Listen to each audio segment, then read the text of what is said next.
Alright, so here we are with New Avengers Volume 1. Probably one of my favorite runs in comic books. New Avengers' first arc is brought to readers by the same team who did Avengers Disassembled. Once again, we have Brian Michael Bendis as the writer, David Finch as the artist, and Danny McGee as the colorist. This first volume covers issues 1 through 6, and is basically the formation of the new team. I thought it was important to cover Secret War before this because Nick Fury is no longer the head of S.H.I.E.L.D. during this run. And S.H.I.E.L.D. is very important to the storyline that is ongoing for this team. Also, a lot of the members that were involved in the Secret War are members of the New Avengers team. This first arc deals with the formation of the new team and how it came to be. From the beginning, we're introduced to Spider-Man villain Electro, who was hired for an important job. That job being to break out a bunch of supervillains from a S.H.I.E.L.D. super prison called the Raft. A few heroes are visiting the Raft to talk with a specific individual inside the prison. These heroes are Daredevil, Luke Cage, and Spider-Woman, but in their civilian clothes. Joining them is Foggy Nelson, the other half of Daredevil's law firm, Nelson and Murdoch. As they're headed down an elevator to meet this person, the power goes out in the prison. In fact, power goes out in all of New York City. Spider-Man hitches a ride to reach the Raft and meets Captain America on the island. Electro completes his job and breaks all the supervillains out. We get the reveal of who the individual the heroes were meeting is, and his name is the Sentry. Now, I have some very strong opinions on the Sentry as a character, but we'll save that for later. Spider-Man notices all the villains breaking out of the prison and starts fighting them. He starts getting overwhelmed rather easily due to the sheer number of criminals attacking him. Meanwhile, downstairs, Daredevil tries to get the Sentry's help as Foggy Nelson gets attacked by Carnage, another Spider-Man villain. The other heroes try to defend him and stop the symbiote. Carnage is ridiculously tough to defeat, as he gains energy from feeding on people. Spider-Man continues getting pummeled by the sheer number of foes, until Captain America comes to his rescue. Foggy tries to get Sentry's help so he can defeat Carnage for them. And he does help, by flying Carnage up into space and ripping him in half. After that, the heroes downstairs still have their hands full of other villains like Hydro Man and Mr. Hyde. Spider-Woman flies the heroes out of the crumbling ground and joins Spider-Man and Captain America in their fight against the other villains. They continue their fight with all the villains as Iron Man also joins the battle, helping everyone out. Then, this one guy named Zebediah Killgrave, aka the Purple Man, confronts Luke Cage, who is noticeably shook from his presence. The Purple Man's a villain that can manipulate and influence people by his voice. He commands them to do things for him, and they'll do it. The book cuts to the aftermath of the prison break with Iron Man and Captain America talking about it and what it meant. We see how Luke Cage beats up Killgrave, nearly killing him until Captain America stops him from going too far. Throughout the fight, Captain America thinks this meeting of heroes happened for a reason. This team gathered here to stop these criminals whether they intended to or not. People who are brought together by fate to stop criminals because it's in their nature. Tony assumes Captain America wants to assemble a new team, but Cap thinks the team has already formed on its own. Iron Man doesn't think it's a good idea because of what happened to the previous team. But Cap tries convincing him, and eventually he does. Now, like Nick Fury before him in Secret War, Cap goes recruiting the various heroes. He first stops by the school where Peter Parker teaches at. He tries to convince him to join the team, but Peter is hesitant because of his reputation. He agrees and is the first member of this new team. Next, he stops at Luke Cage's apartment to recruit him. Luke Cage thinks it's a good idea because it'll be a great role model experience for his daughter to know that he was once an Avenger. Moving on, Cap tries to get Daredevil into the team, but he also declines because of his reputation. At this time, Bendis is also writing the Daredevil book, an amazing run that will eventually be covered on this channel, and a spoiler alert for that series. Daredevil's identity was revealed to the public. He's been trying to close that can of worms, but is having trouble doing so.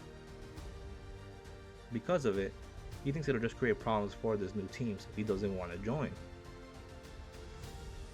Afterwards, we get Spider-Woman joining the team as well. He wants someone that he can trust and someone with S.H.I.E.L.D. training, which is another reason why he wants her to join the team. And with that, we have most of the members of our team present for the first meeting. This first meeting takes place in a fancy tower made by Iron Man. Now, the first issue ends with Spider-Woman making her way into the tower, but she's talking to someone off screen. Her conversation is with someone very suspicious, as they are asking her to report information about the team and about S.H.I.E.L.D. to them. Obviously something is up with her, and I'll say this right now. Spider-Woman is one of the most important members of this team. I'm a big fan of this giant focus on her, because she's a character that I feel doesn't get enough of the spotlight normally, and this run does a good job of making her feel and be very important. The team contacts S.H.I.E.L.D. director Maria Hill, Fury's replacement after Secret War.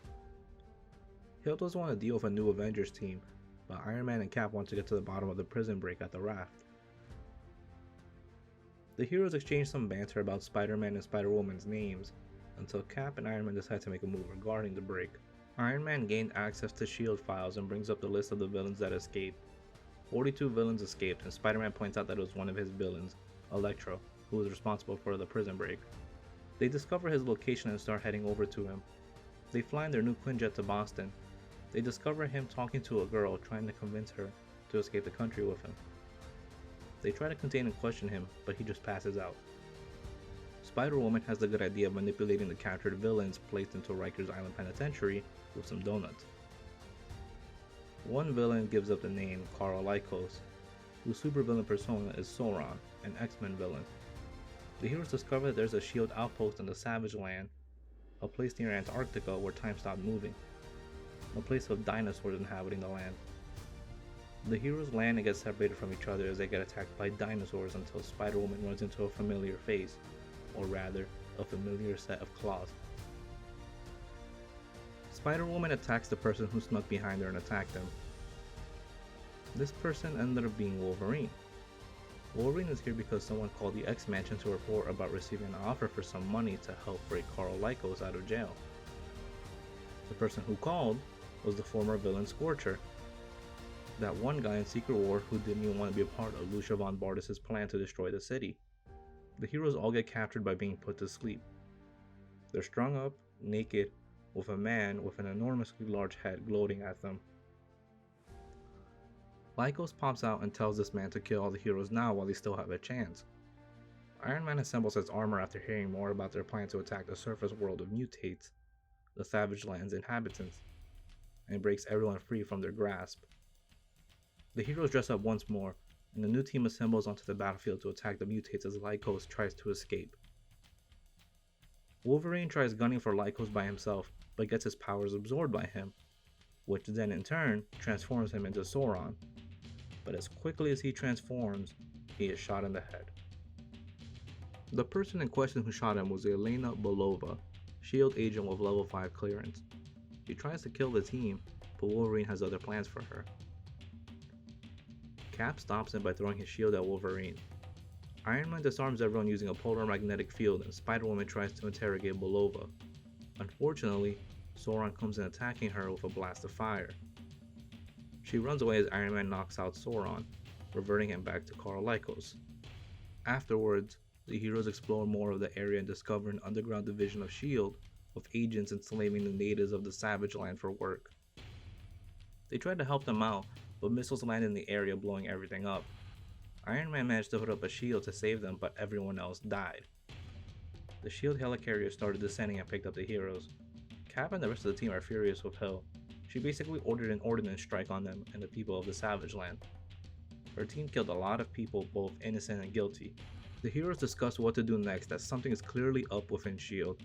Something isn't right and they wanted to get to the bottom of this. Iron Man hacked into S.H.I.E.L.D. databases and discovered that 14 prisoners were confirmed to be dead years ago. So a larger plot is unraveling as S.H.I.E.L.D. or someone within S.H.I.E.L.D. is planning something heinous behind the scenes by using criminals.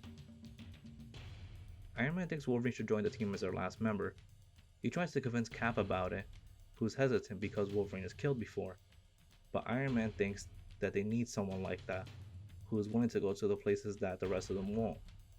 This first arc ends with Yelena Belova in the hospital, being talked to by someone off screen. This person convinces her to join them by offering revenge and a chance to look normal again. So, New Avengers Volume 1 starts off of a bang, with a team forming to stop a prison break. This prison break was important as a lot of supervillains were being broken out by someone, but by who? On top of that, 42 prisoners escaped, and 14 were already declared legally dead. Someone at S.H.I.E.L.D. is up to something, as there are too many coincidental things happening all at once. Sauron was brought to the Savage Land, where a defunct group of S.H.I.E.L.D. agents led by Yelena Belova enslaved mutates to help them with the creation of vibranium weapons.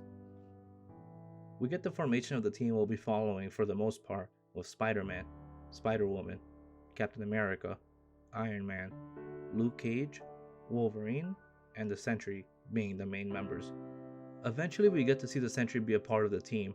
In fact, Volume 2 covers his entrance to the team. However, I'm not the biggest fan of the Sentry as a character.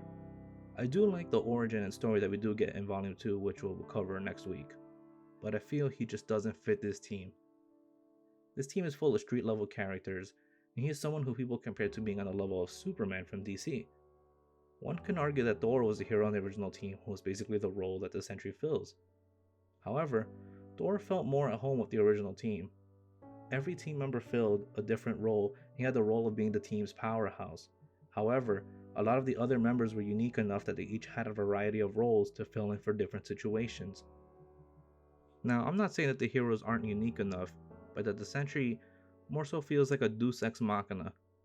I'll explain more as the series goes on, but it's like calling Superman to defeat someone like the Penguin from DC.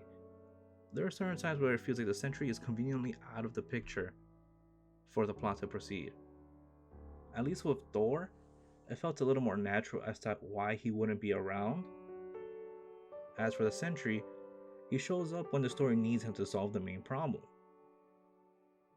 Again, I'll delve further into why I dislike the Sentry as I continue with the series. Once again, Bendis' dialogue is too much. Not going to comment on it from this point on, but it is something that will always pop up. David Finch's faces also look a little weird in this series. May just be me, but something looks a little off. Overall, the art and the battle scenes look fantastic, but something just felt off with the faces. I also feel this first arc could have been cut down by about an issue. I like that this lineup brings a lot of characters from other characters' rogue galleries to make appearances. We got a few Spider-Man villains like Electro, Carnage, and even Hydra Man of all people. We got the Purple Man from his experiences with Luke Cage and Jessica Jones.